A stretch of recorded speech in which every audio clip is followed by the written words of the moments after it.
क्या इस टाइम आपके गुड़हल के पौधे में अच्छी फ्लावरिंग नहीं हो रही है या फिर फूलों का साइज छोटा निकल कर आ रहा है?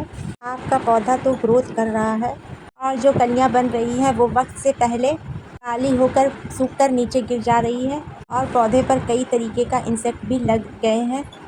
तो आज की वीडियो में मैं आप लोगों के साथ शेयर करूंगी आपको अपने गुड़हल के पौधे पर कौन सी ऐसी ज़रूरी कामों को कर लेना है और साथ ही इन फर्टिलाइज़र का इस्तेमाल कर लेना है जिससे आपका पौधा फूलों को देने के लिए तैयार हो सके, क्योंकि गुड़हल के पौधे पर जुलाई से अक्टूबर के बीच में काफ़ी अच्छी फ्लावरिंग होती है। अगर आपका पौधा सिर्फ ग्रोथ करता जा रहा है और उस पर फ्लावरिंग नहीं हो पा रही है तो सबसे पहला काम आपको ये करना है, तो आपको अपने पौधे की हल्की हल्की प्रूनिंग कर देनी है। जब आप प्रूनिंग करेंगे तो उस पर नई ब्रांचेस आएगी, उन्हीं ब्रांचों पर कलियां बनेगी, क्योंकि जो ब्रांच पुरानी हो जाती है उन पे कलियां नहीं आती है।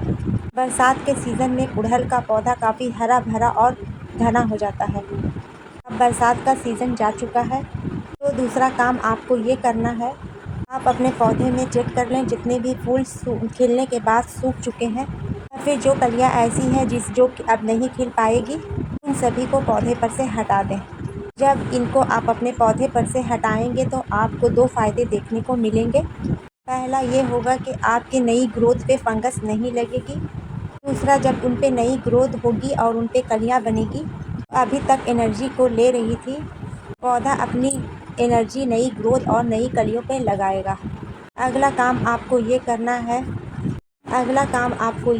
है हफ्ते में एक दफ़ा नीम ऑयल या किसी अच्छी फंगिसाइड का पौधे पर स्प्रे करना है, जिससे पौधे पर किसी तरीके का इंसेक्ट ना लगे और पौधे पर लगे हुए इंसेक्ट तुरंत हट जाए। जब पौधे पर इंसेक्ट लगे होते हैं तो वो नई ग्रोथ पर इफ़ेक्ट करती है, इसकी वजह से पौधे पर फूल नहीं आते हैं।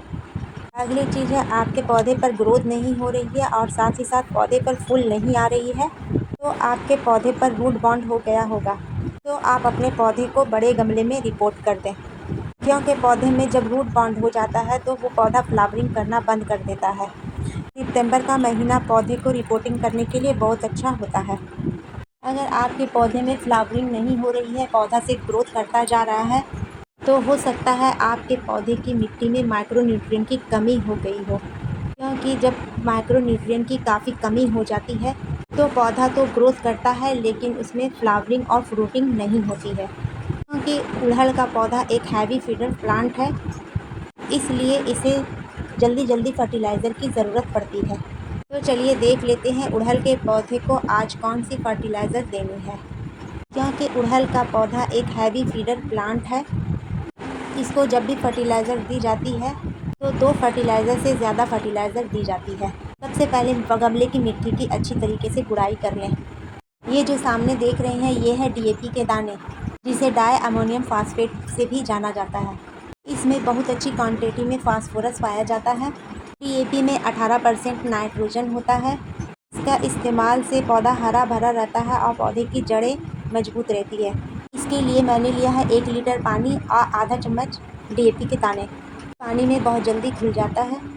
ये दूसरी चीज़ है, ये एप्सम सॉल्ट है, जिसे मैग्नीशियम सल्फेट कहते हैं। खास करके आपको अभी इसका इस्तेमाल करना है जिनके पौधे में बिल्कुल ही फ्लावरिंग नहीं हो रही है। इसे डालने से फ्लावरिंग आनी स्टार्ट हो जाएगी। एप्सम सॉल्ट की हेल्प से इंसेक्ट दूर रहते हैं। तीसरा चीज़ जो देने वाले हैं ये है कॉफ़ी पाउडर। गमले की मिट्टी को एसिडिक बनाएगा। मिट्टी अल्कलाइन होने की वजह से पौधा अच्छी फ्लावरिंग नहीं करता है। कॉफ़ी पाउडर को आधा चम्मच से भी चौथाई ले लेना है। तीनों चीज़ों को अच्छी तरीके से पानी में घुलने दें। अब ये अच्छी तरीके से घुल गया है और जड़ के किनारे किनारे इसे डाल दें। ये जो न्यूट्रिशन है इसकी हेल्प से फ्लावरिंग तो एक्टिव हो ही जाएगी, जो पत्तियाँ पीली हो रही है उसके अलावा कलियाँ गिर रही हैं, सारी प्रॉब्लम को ये दूर करेगा। और उसके साथ साथ नाइट्रोजन, फास्फोरस और पोटेशियम आपके पौधे को मिल जाएगा और मिट्टी एसिडिक हो जाएगी। अगर आप हमेशा फ्लावरिंग चाहते हैं तो 15 दिन में एक दफ़ा अपने पौधे को दें, जिससे आपका पौधा ढेरों कलियां और फूल देना स्टार्ट कर देगा। इसी तरीके से आपको इस खाद को देना है। अगर मेरी दी हुई जानकारी आपको अच्छी लगी तो मेरी इस वीडियो को लाइक, शेयर, कमेंट ज़रूर कीजिएगा। अगर मेरे चैनल पे आप न्यू हैं तो सब्सक्राइब करना ना भूलें।